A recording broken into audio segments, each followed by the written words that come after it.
Welcome to the Experience Pod, where we focus on emerging technologies, trends, and their impact on the Nigerian and African business landscape. My name is Sylva Ifedigbo, Senior Manager and Head Clients and Markets Development here at PwC, Nigeria. As we stand at the crossroad of emerging technologies, shifting work patterns, and evolving social dynamics, we are witnessing a transformation in the way we perceive and interact with our work environments. The future of work is rapidly changing, and architects play a crucial role in crafting spaces that cater to these new realities. The swift, widespread transformation to remote working brought about by COVID-19 sparked an international discussion regarding the function of the workspace.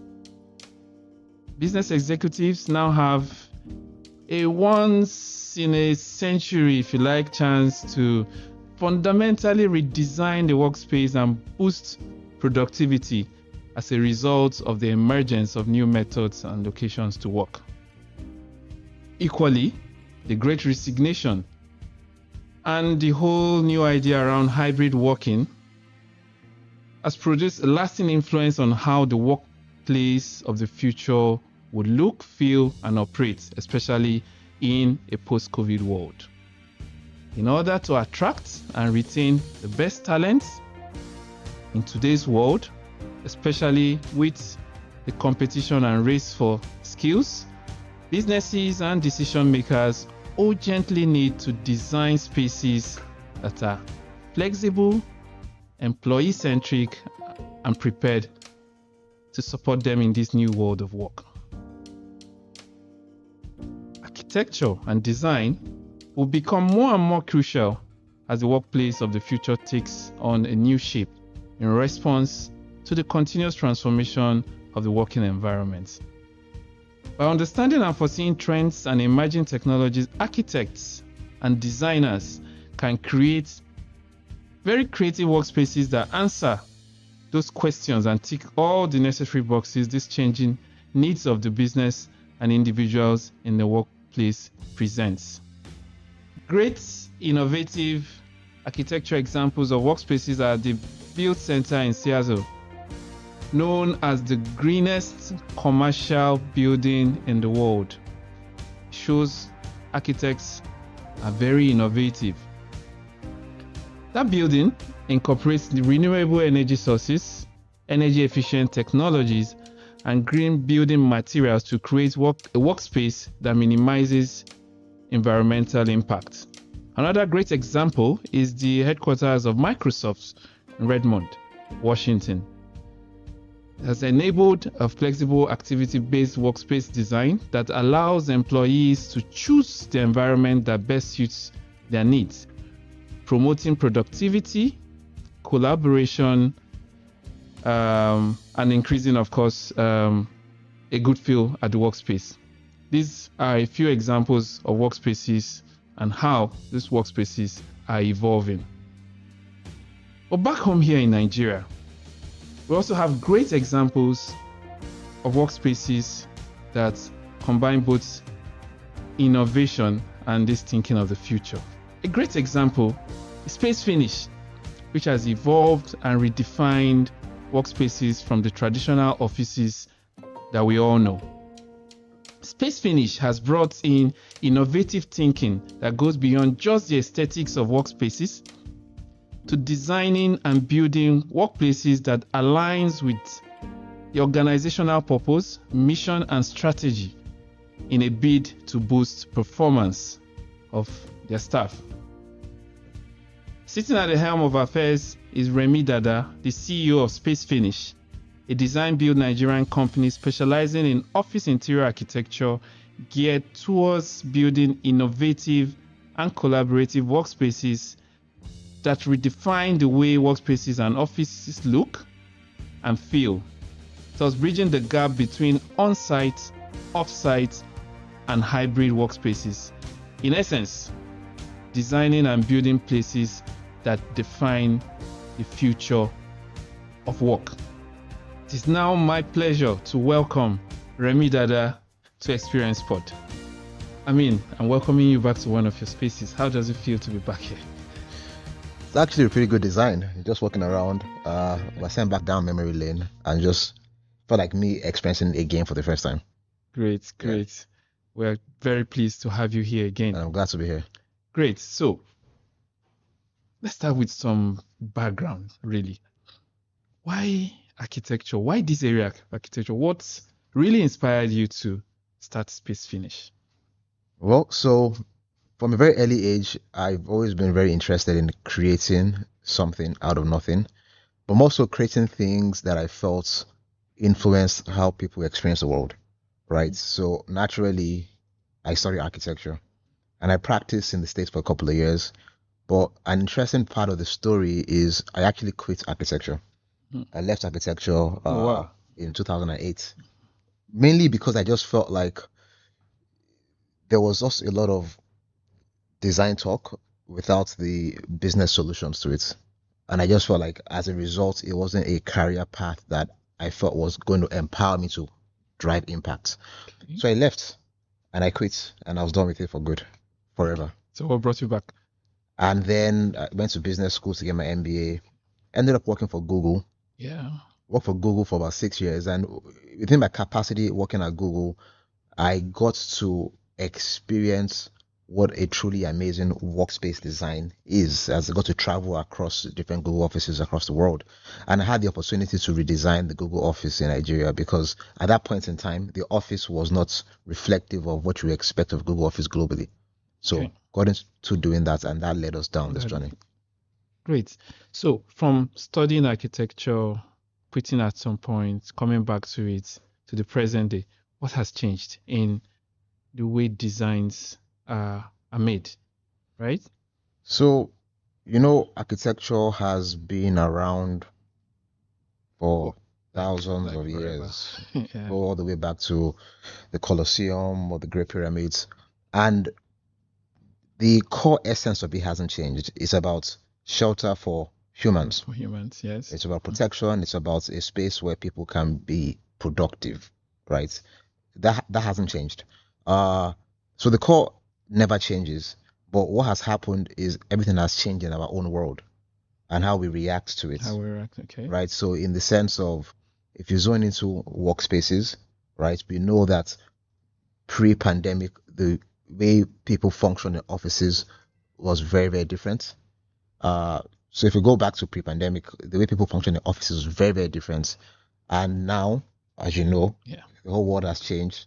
So as a result, a good design frame has to adjust to those changes, right? Interesting. Yeah. Well, we're going to actually, is that something I would love to discuss with you, how a design of spaces has changed, following the pandemic. We now think of our lives pre and post pandemic. But before we get there, I just wanted to know, since starting SpaceFinish, what has the journey been like so far? I remember you celebrated your 5th anniversary last year.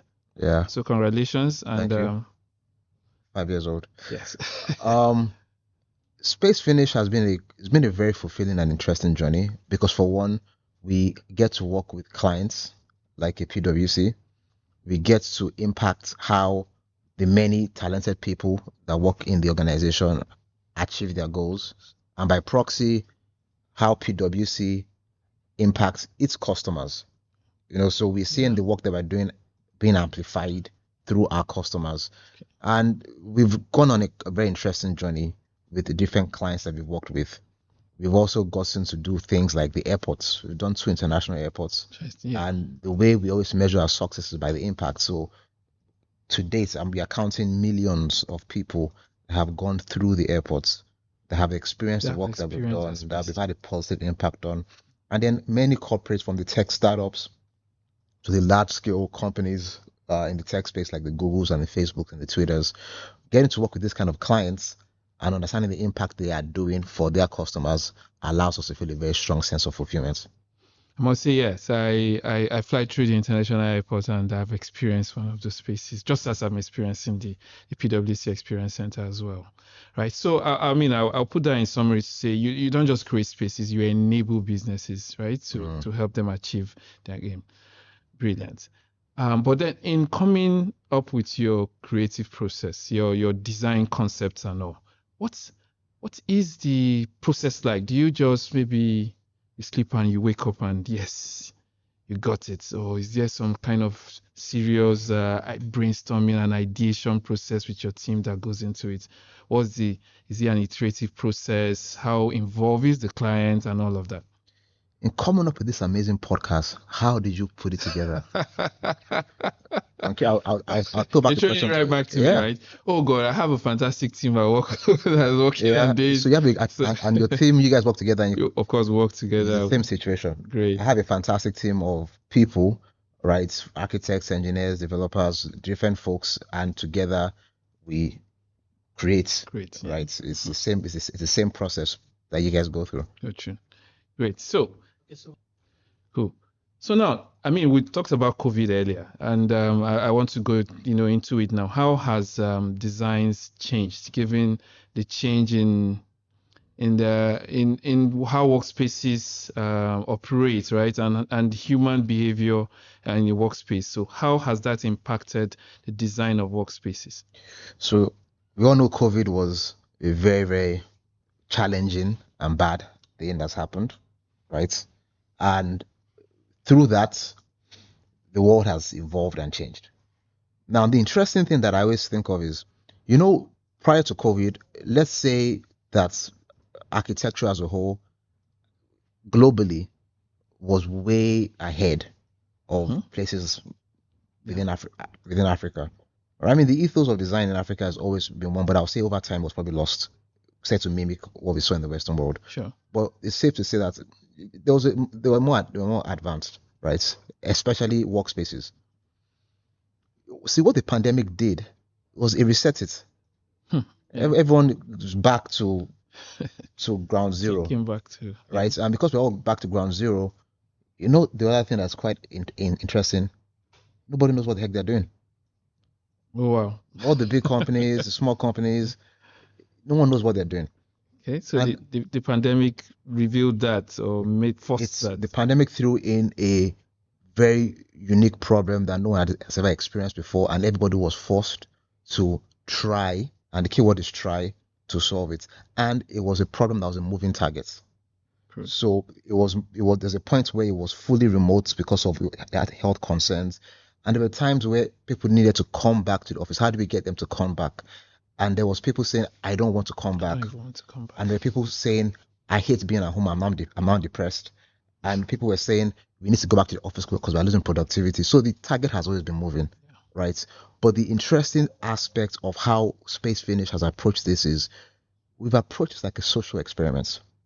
It's a social experiment because you have to try out things and learn what is working and what's not working, because no one has fully solved the problem. And all the content that's created in the Western world, guess what? Doesn't always apply to us here in Africa, right? Yes. Fully remote doesn't work here because when you get home, guess what? There's NEPA. There's NEPA. There's no Wi-Fi. You deal with that, the infrastructure issues, yes. Then come to the office every day, the challenges with that. There's now fuel scarcity. Yes, so we have a very, very unique problem. So we have to be very original with how we solve it, and we've taken it a more social approach, right? And then just speaking to that, how much influence or how much of the local situation do you now bring into your designs? I remember when we were working on the Experience Center, PwC Experience Center, we were particular about having an Afrocentric touch to it. Does that influence the designs you do for clients within this environment? So one thing I always tell our clients is, I can remember when our first project that we did was the Google office. Then our next client was Andela, the tech startup at that time. And Andela was asking us we want an office like the Google office. Okay. And we kept telling them that we can't give you an office like the Google office. But you know what we can do? We can give you an office like the Andela office, right? Which will be yours, eh? Which will be yours. And it will be original and it will be a reflection of your true identity. And that's what we do. So remember that PwC had a specific goal it wanted to achieve. Yes. And an Afro-futuristic and Afrocentric solution was in line with the goal you're trying to achieve. Yes. So we try to understand what is the customer trying to achieve, and from a visual standpoint, does it require us to go this route or this route? And the solution is always in line with the problem we're trying to address. Great. Very solutions driven, right? Yeah. Okay. Now, diversity and inclusion, if I'll use both terms now, pretty much a buzzword, but very important for most organizations now, especially as organizations get, more diverse workforce. There's the need for architects and designers to be more inclusive, right? And take care of those expectations. All right. So how can architects in this age, given these requirements, try be more successful at achieving this from your experience? You see, the interesting thing is people treat diversity in the workspace like an added benefit, right?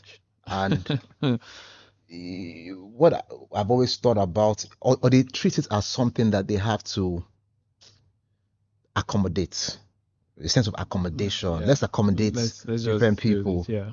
And we need to start to change our thinking. It should become a superpower. Okay. Right? The more diverse your team is, the more wider range the spectrum of thinking within your organization is. Right? Yes. The uniqueness of the talents that allows you to approach a problem from different angles and allows you to come with a better solution than a team that's very siloed, right? Yeah. So we believe that diversity is a superpower, and as a result, it's about being inclusive to people who are from different, whether it's your culture, is your gender, is where you're from. I'm also looking at maybe what language you speak, whether you are physical abilities, accessibility, issues, yeah. And there's a huge role that designers play in that, right? Yeah. You can design an office. We've done projects for companies that were Pan-African, and we ensured we were inclusive in the Pan-African nation, because Niger always feels like Niger is Africa, but that's not the case. So you do things and you're including other African regions, and when people and employees across Africa come to these offices, they feel more included. You're welcome. So we have a huge role that we are playing in how people feel welcomed, feel at home, and when they feel at home is when they can give their best selves to the organization. Great. You see, there is this phenomenon we call the Jackpot Syndrome. What's that? I haven't heard about it. Can you please elaborate? I'm sure you do. All right. So we're dealing with organizations that are bleeding talent. Let me put it that way. So talent retention is critical for businesses at this point. We used to say maybe our competitor for talent were the other big four or big consulting organization. Right now, your competitor is maybe Canada, or Australia, or Germany, or something. That's a very tough competitor. Yeah? Exactly. So, but there is a thinking that the spaces where people work could, and the experience they have working in those spaces, could help them in thinking less of leaving those organizations. So essentially, that the space where you work can help with talent retention for organizations. Okay. What do you think about that? And has that come into play in your design, especially post-COVID? Okay, let me keep it real with you. So you see this Jackpot thing, for all I know, you are jackpotting tomorrow. Well, I know the guys in this room are about to jackpot. Yeah, you guys are processing your visas, right? I think that it's a problem that is very deep within the country, right? There's a strong responsibility on the government, right? Now, And that's just being real, right? Like there's socioeconomical problems that make people look Very for better fundamental. pastures, Yeah. whether it's healthcare, whether it's security. Those things are not always things organizations can solve. Can solve. So let's just be very Put that, clear yeah, on that and put that not out there. give the audience a rosy situation. Let's just keep it real. Sure. Now, but there are roles that companies can play to reduce, not eliminate, but Yeah, reduce. to reduce, yes. Another issue that companies face is companies are always talking about, how do I keep my people? How do I keep my people so they can work for me more and make me more money? But keeping it real, that's what companies want, right? Exactly. I think companies need to be asking themselves, what things should we do so people want to stay? It's a different mindset. How do I keep my person versus what things do we do so the person So that they want wants to stay. to actually stay? Mm. And in people wanting to stay, I think that it really comes down to a sense of belonging. It comes down to what the workspace really is. Exactly. Okay. And it's not just design. It's when you go to work, do you feel like you're growing? Do you feel like you are a community within a community? Imagine a workspace that also functioned in some parts of the workspace as an art gallery where the public comes in, or an open lecture hall where the community comes in to learn and you can interact and you can be part of the community, right? Or a place that is invested in your growth, not just your professional growth, but your personal growth, or a place that is really thinking about your health and wellness, where they have meditation rooms, you have nursery rooms for parents who just have new kids, right? You have, it's not about lifestyle. Now, so these lifestyle things can make you feel more connected to an organization and make you feel that you're part of a community and may make you be more optimistic about what the future holds and you might want to stay, right? But there's a looming problem that's a lot bigger than that, that is more so regarding the socioeconomic challenges of the country. For people that might have been on the fence might now choose to stay because of the experience Because of the experience, or delay their living. Or delay their living, right? Why do I feel like Remi just gave some serious HR tips for retaining people? Yeah. Oh, okay. Thank you so much. Very, very great insights there. We're hoping there was just a transition some days ago. Perhaps that socio-economic and political environment could be better, and so that organizations that also invest in engaging and innovative workspaces can then retain their talents even more, or at least delay the speed with which they exit. And also, one thing I always tell people is, if you have an organization and people are jackpotting and your company is dying, then you also have a problem with your systems within your organization. You don't have a lot of continuity built into your organization, right? So, I mean, that's neither here nor there, but there's that to also consider. But what has been your experience at SpaceFinish? Has your my people best jackpot? hands? My people have jackpot, right? Yes, they have. But one thing we always say is we have an alumni community. Great. We have a very active alumni community that is still with us, right? With us in different ways. Yeah. With us from they mentor people who are currently within the organization. They act as sales advocates for us, and we get jobs based on the strength of how positive the experiences have been. Most importantly, they help with continuity, right? People let us know, which is kind of taboo. Most people don't want to let companies know. People let us know ahead of time that they're leaving. When they're leaving. Okay. They help us find the replacements.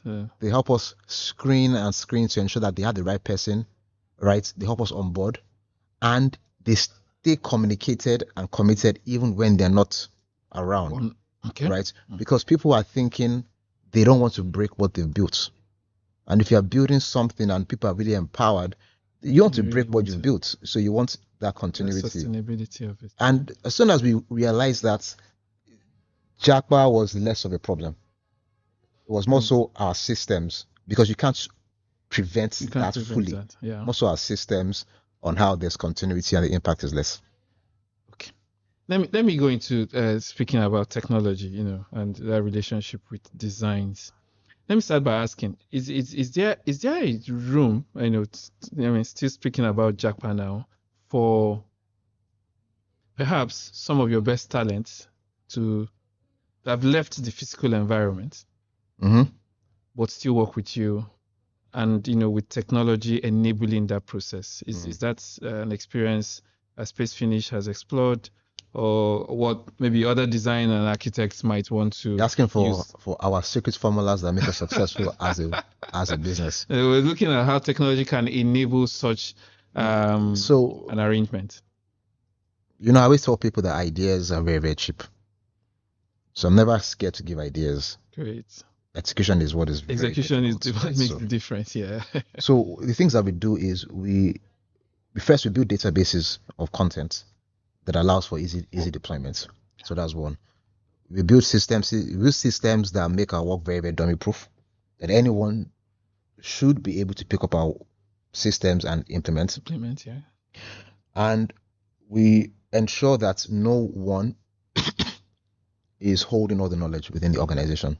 Okay. It's not for you to retain and hold in your mind. Reasons. It's documented, it's on paper, it's on systems, it's deployed with technology in a way that is easy, that allows for productivity. And then we have a robust freelance community. Now, because we have a robust freelance community, you can be anywhere. We have old team members who've left who are like, dude, I want to freelance, and they freelance. And because the systems exist, it's easy for them to plug into it because we've already pre-built these systems. So Great. we have something at SpaceFinish that we call the Jackpot Initiative. Oh wow! And the Jackpot Initiative, I'm sure my head of people operations will be laughing right now. We're shooting you. The Jackpot Initiative is something that made us say we cannot prevent jackpot from happening, but we can reduce how it impacts us as a business. Impacts you as a business. Great stuff. Remi is sharing serious nuggets in this podcast. Really, okay. The Internet of Things. We know that IoT, smart technologies are becoming increasingly prevalent in modern architecture. We think or we believe, that the future workspaces could have that seamless integration of these technologies in improving overall efficiency and sustainability of buildings and spaces. In what way do you think the Internet of Things and smart buildings will be integrated into designs and architecture of the future or workspaces to create, more efficient, sustainable, and adaptable environments? And how practical is it in our environment here? So the Internet of Things is old. Okay. It's not new. It's so not new, right? Not new, it's old. Is yesterday. Okay. Right. Where we are going to is intelligent buildings. Okay. Intelligent buildings that are sentient, that can grow and adapt with the people within the building. Right. The buildings can adjust themselves. The buildings can self-repair themselves. Right. The buildings are evolving with the buildings are they're living thing, and they're evolving with the needs of its occupants. That's where we are going to, right? So IoT is more so I think of IoT as it's a function, but with the data that IoT gathers is where you can now begin to bring in ML and AI to begin to actually predict human behavior. And because you can predict human behavior, there is endless possibilities. We have been having access to that data and what you can actually do. And then if you give a design company like SpaceFinish all that data, there's a lot that we can do. And there's an example that includes one of your competitors, but I won't mention their name. Let's just say that they are the big four. Yeah, okay. So they called SpaceFinish and they were complaining that, dude, we need more meeting rooms. We never have meeting rooms. We need a bigger space, X, Y, and Z. And we asked for the data log from their their meeting rooms because they have this access panel Okay. where you can log in a Log meeting. in. Okay. And what we realized was quite interesting. We realized that Monday to Thursday, no one is in the office. They go to the customer's office as consultants do, Yeah. right? Or from the site, yeah. And they all come back on Friday. Okay. And they fight for meeting rooms. So it's not that they don't have enough meeting rooms. It's just that the way the spaces have been allocated is not in line with how people With are their operating. behavior. Their behavior, exactly. So what we did was meeting rooms. There were no more meeting rooms. They were just office spaces that could be office spaces. So when they came back, those office spaces could be meeting rooms, allowing them more capacity and minimizing the expense of acquiring more real estate. Now, imagine you layered artificial intelligence on that, and it was telling you this information without you having to call a SpaceFinish. And not only was it doing that, it was also repurposing the room for you before you even asked for it. So that's where we're going to. That's where we're going to. Yeah. Intelligent spaces now. Yeah. All right. And I mean, that's just from the example you've given, it's a whole lot of analyzing data, reviewing space utilization and all of that. I guess that's what would you be saying to a designer or an architect listening to this podcast who is not yet thinking in this direction? So the challenge with architects is the reason I left architecture in the first place. You see, architects feel, what's the nicest way I can say it? Architects feel like they've been prescribed a role to play, and they are not allowed to step out. So there are those rules. You just have to do it this way. And it's more so how the system is built for the benefit of the people who built the system, right? To the detriment of the architects. Now, what I say all the time is, I'll speak for myself. Because we are trying to drive business impact, we need to play a different role beyond the role that an architect, traditional architect. We need to be part of the conversation when the business people are deciding that they need a project. When they are deciding they want to acquire the land, we need to be part of that. From day one, yeah. Or day zero, if you like. Day zero. Yeah. When a client has a business problem and they think that an architect is going to solve the problem, and they have gone to a PwC, and the PwC has said, this is what you need to do, yeah. Right? We feel we are too late in the game, because then we're just giving instructions to just execute. Okay. Right? We need to be in a place where we are saying, what is your business problem? Is it a retention problem? Is it a sales problem? Is it a cultural problem? Is it a communication, collaboration, whatever it is? Is it an innovation? Like you guys, this was an innovation space, yeah. problem. And we need to put on our business hats and step outside of our design roles and understand that design thinking transcends just physical designs, but designs of systems, and then we need to attack the problem from that direction. And when we do so, we are truly providing value. And when we do so, the client is forced to reconcile how they perceive the role of an architect. I would like to think that my clients don't see us as an architectural practice. So what do you, let me just, quick question. What do you identify? Architect, designer? How do you describe yourself? We just see ourselves as solutions provider for businesses. Great. Right. I like that. The solutions that we provide that doesn't involve us creating a space. We created systems that allow businesses to create multiple spaces across many locations. We created systems that allow companies to figure out how to move back into the office post-pandemic, right? Because it's about human beings and understanding the different stages that which they go through, how they think to create systems that solve their problems. Okay. I mean, one buzzword, I think a few months, it looks like ChatGPT just exploded and everybody, ChatGPT, AI and all of that. I'm looking at some AI systems that can do designs, and we were just having a chat on how they could also learn people's voice and all of that. Might take away this set that we are on right now. How is that a threat to your profession? So do you know what the abacus is? The abacus, yes. It's like The very first, yeah. counter, right? Counter, yeah. I'm very sure back in the day there was a guy who was the guy for counting.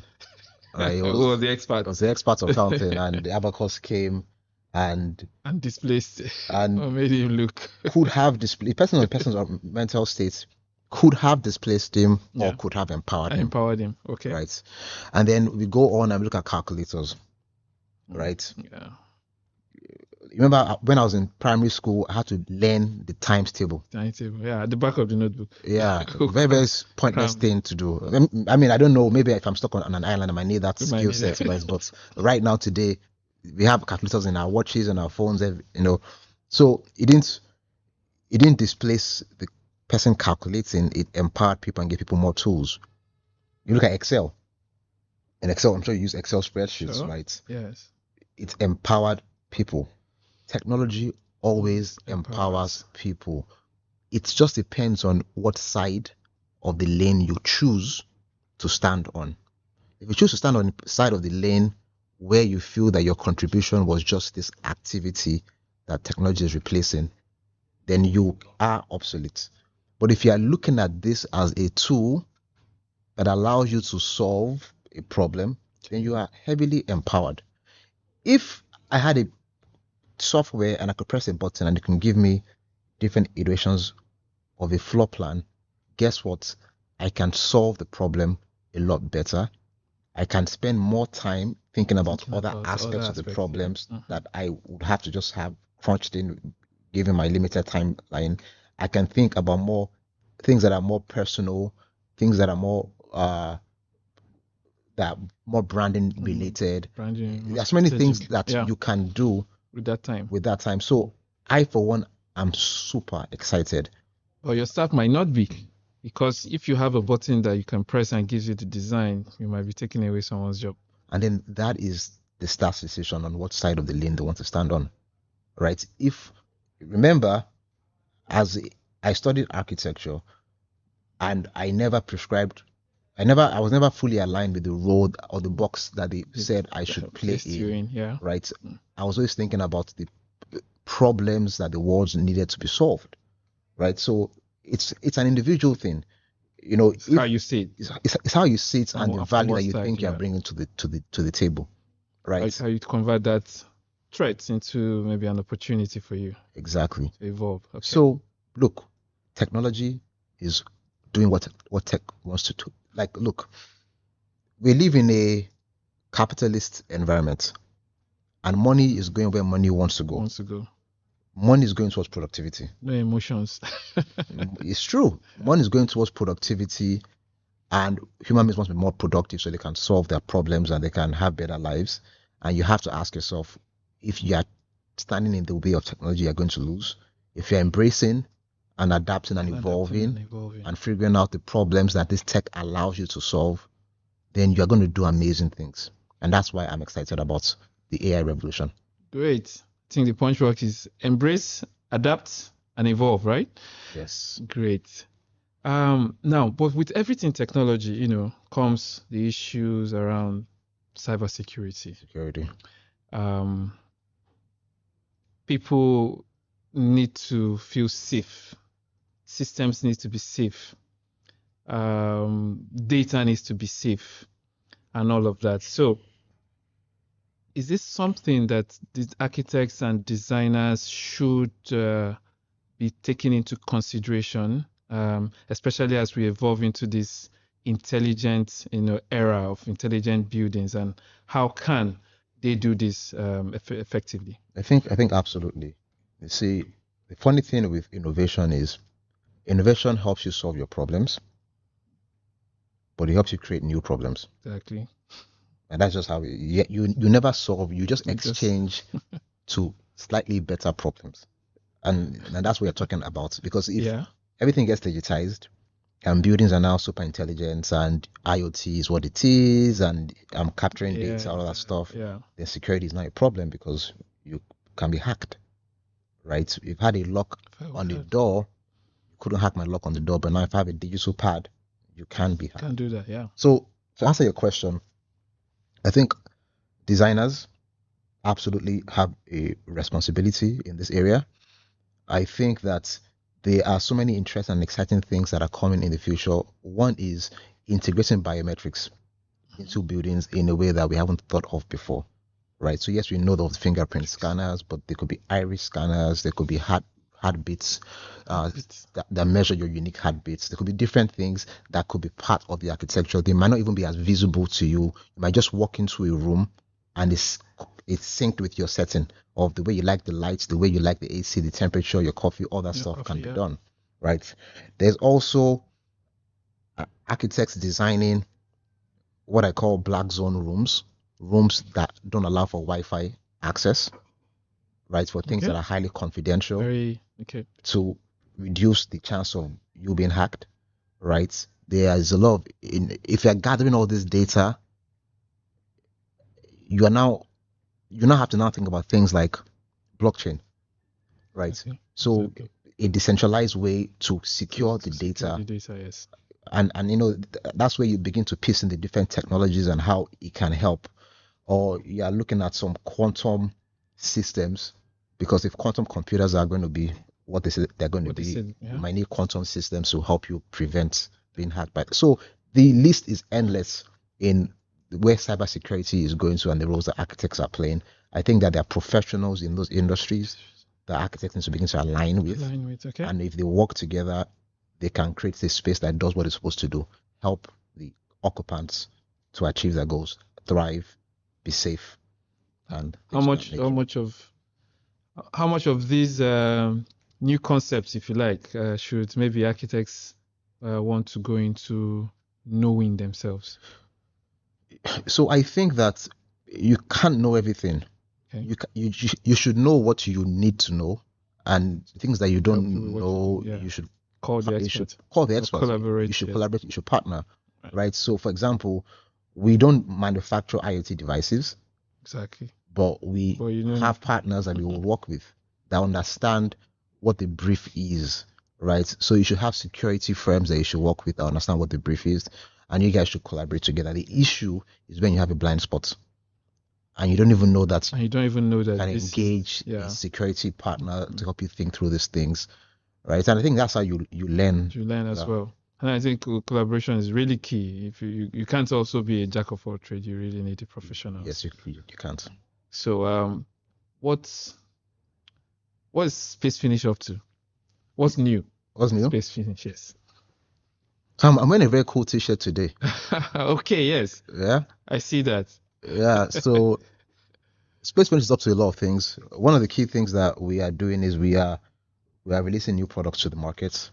One of which is Campus, which is the shirt that I'm wearing. Right. And our Campus is our solution to make private offices easier to access for people. Because if you have a team of 50, 60, 70, 100 people, you need your private office. Yep. You've outgrown a co-working space. Yeah. And if you need a private office, currently there's only one way to go about it. You are going to go deal with a very expensive grade A office, right? Quite some real estate. You are paying through your nose. You are paying more than you're paying in New York City. You're going to have to deal with a very unprofessional landlord, right? That doesn't care about you. Just want their money and just want to just go do their own thing. Yep. You're going to have to go hire a company like SpaceFinish that is not very, very cheap. Convert that to what you want. You're going to have to wait because these things take time. You're going to have to pay up a lot of money up front to build up the space. You're going to have to own assets. A furniture or fit-out asset management company. You are a management consulting firm. You're going to have to do that. And then you're going to have to manage the damn space. And itself. Worrying about Tinubu's next policy on how it affects you on diesel and diesel, manage and clean. You're going to have to do all that stuff. All of that, yes. Imagine there's a place you could go to online and have the most seamless experience to find your private office space, discover it, set it up, manage it, and just pay a subscription fee. Okay, just pay, move in, and keep subscribing. Yeah. Every other thing is taken care of. That's what Campus is. Campus is a platform that allows mid to large businesses Really. access, discover, manage private office. And it's the next evolution for us because we have hundreds of customers that we say no to all the time. Because we are a for-profit business and we have limited amount of time. So we'd always pick the PwCs of the world over the other well-meaning smaller organizations and mid-sized businesses. Now we have a product that they can cater access to them as well and save them a whole bunch of money and time. Great. So that's one of the things that we're up to. Other things that we're up to is we are also looking to get into the real estate space. All right. So Campus is a way of doing that from commercial real estate. Yeah. We are looking to do things in residential real estate front. And we are also expanding our scope of work from doing interior designs and builds and fit outs to building new builds and structures. One of our projects that we're working on, I won't mention the client's name, Yeah. but we're building what we believe is the first tech campus. Tech campus. Okay. Full on sprawling campus with its football pitch and its bar and its wellness rooms and its gyms and the accommodations and entire ecosystem, entire life that's very lifestyle based, right? And we saw the oil and gas guys do this back in the day, the Total and Chevron, but we haven't in this recent time seen up and coming tech companies do it. So we are building those sort of things from scratch, right? Going to full on construction because we feel that is how we can provide end to end value across the value chain. And we'll be deploying those sort of products out and hoping that we'll find more customers that are looking for those kind of solutions. Great. Right. So yeah, so that's what we've been up to. Interesting. You heard it first on Experience Pod. Right. We'll conclude with this set of questions. Just 3 questions we would like to ask most of our guests here on the Experience Pod.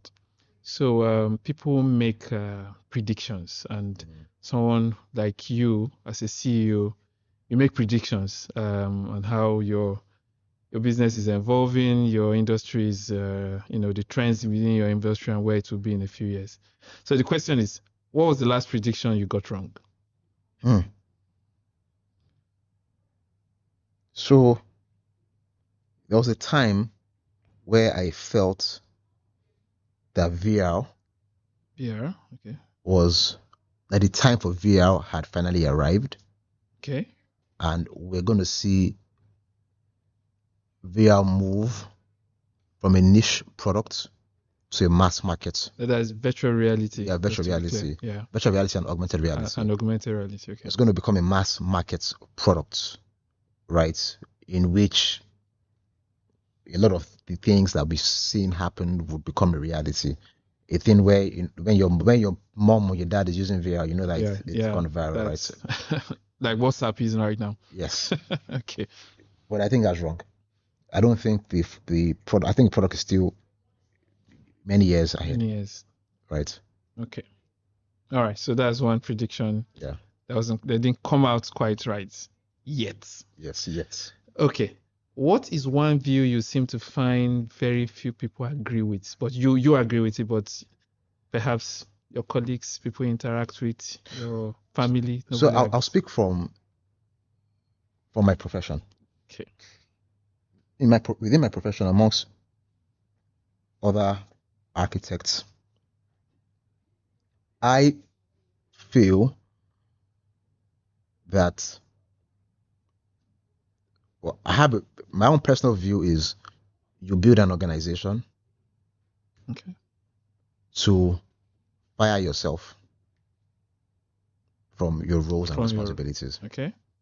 Delegation, if you may. Great.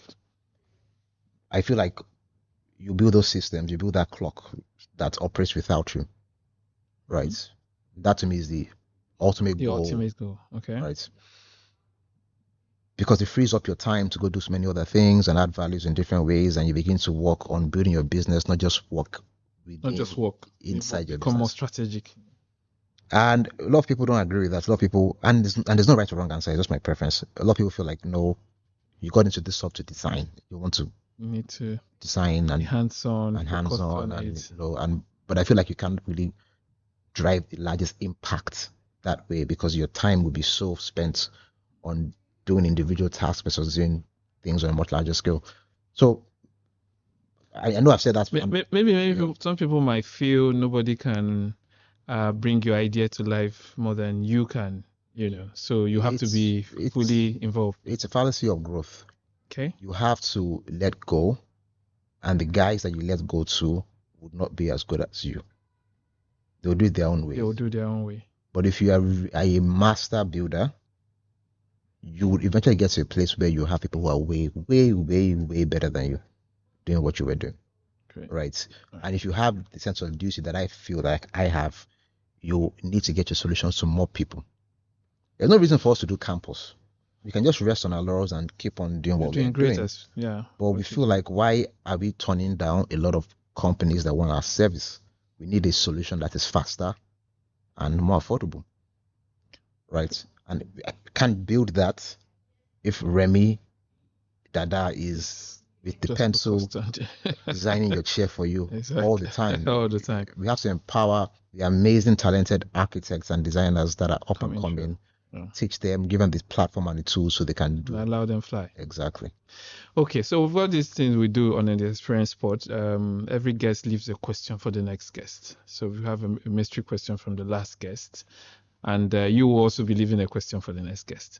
So the mystery question here is looking at things post-COVID, I think it's a very cheap question for Remi. If broadband penetration improves significantly, would you opt to work from home, or generally, would you advocate a work from home situation if broadband penetration was not to be a problem? See, it's not a one-dimensional problem. So it really depends on factors. It depends on what type of business are you running? Right. What stage of your business life cycle are you in? Yeah. Are you a large organization that already has everything figured out and is just plug and play, and the role of the person is just to press this button? And then by all means, please from anywhere. press it from the Bahamas and enjoy your life. Are you building something that's very complicated that requires extreme coordination and minimal margins of error? You better go see your people and be in the same space, right? Sure. So, but the thing about internet penetration and being able to work remotely and all the amazing tools that companies are providing that enables you is you now have the flexibility of choice. You have the flexibility of choice. You can work remotely, but at the foundational level, no matter how fancy we want to get with technology, there's one piece of the puzzle that never changes. Human beings. Human touch. We are social creatures. You can go to church virtually, can't you? Sure. But some people choose to go to church. This broadcast church services is more convenient, but people still choose to go to church physically because there's something there, and because we are social creatures. So I think at the end of the day, as people figure out different ways to work, it gives you flexibility. Maybe you're not seen every day. Maybe you're more hybrid. Maybe depending on the kind of work you are doing, you need to be in and out. And maybe the idea of what work and offices might need to evolve, right? If I told you that, hey, dude, next week we're working from the beach, it sounds like a more appealing thing. We're working from a spaceship themed work area, right? Places that actually pull you in and make you want to experience amazing things with your people. Focused work now happens in the new office. New office. Okay. New office comes your home. Collaborative work, depending on your organization and your needs, can happen in the office. In the office. Okay. Right. So I don't know if I answered the question. No, great stuff. Yes, great insights as well. Okay, so now final question will be what perspective would you like to get from our next interview? We don't know who the person is yet, but just any question you think you want the next interview to speak to. Looking for a difficult one. Okay. The next person, I read something very early in my career that stuck with me. So, and the answer is never very easy, but it tells you a lot about someone. For the next person, does that person want to be rich or king? You want to be rich or king? Or king. Rich meaning you have all the money. All the money, yeah. But you might not have all the control. All the control. King meaning you're the king of your domain, absolute power, but you might not be as rich. Brilliant. Thank you so much, Remi Dada, for your time and for all the insights shared here with us on the Experience Pod. Thanks for having me. I appreciate it. Great. Thank you.